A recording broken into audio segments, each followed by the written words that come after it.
Pozdrav svima, jiu-jitsu u kućnim uslovima, verovatno 6. ili 7. deo. Danas radimo rotaciju karlice, bitan deo za jiu-jitsu kada nam neko prolazi otvoreni gard ili kad hoćemo da uradimo sweep. Hajdemo kako izgleda.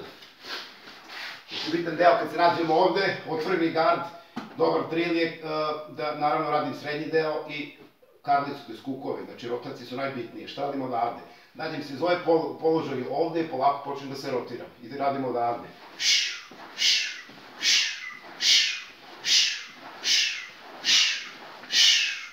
Sve vreme kad radim rotaciju karlice trudim se da ostanem da ne spuštam noge na strunjaču i da ostanem što više gore, da bi imao što veći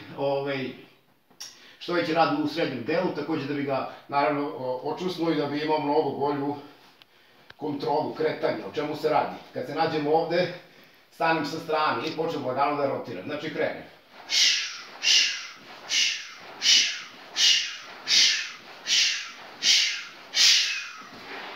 Promenim stranu, s ove strane.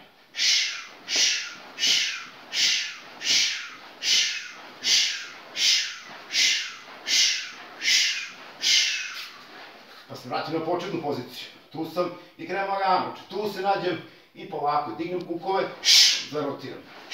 Tu.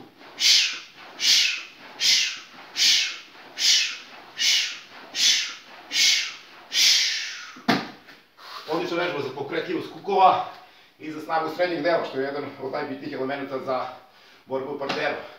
Vidimo se uskoro. Respekt!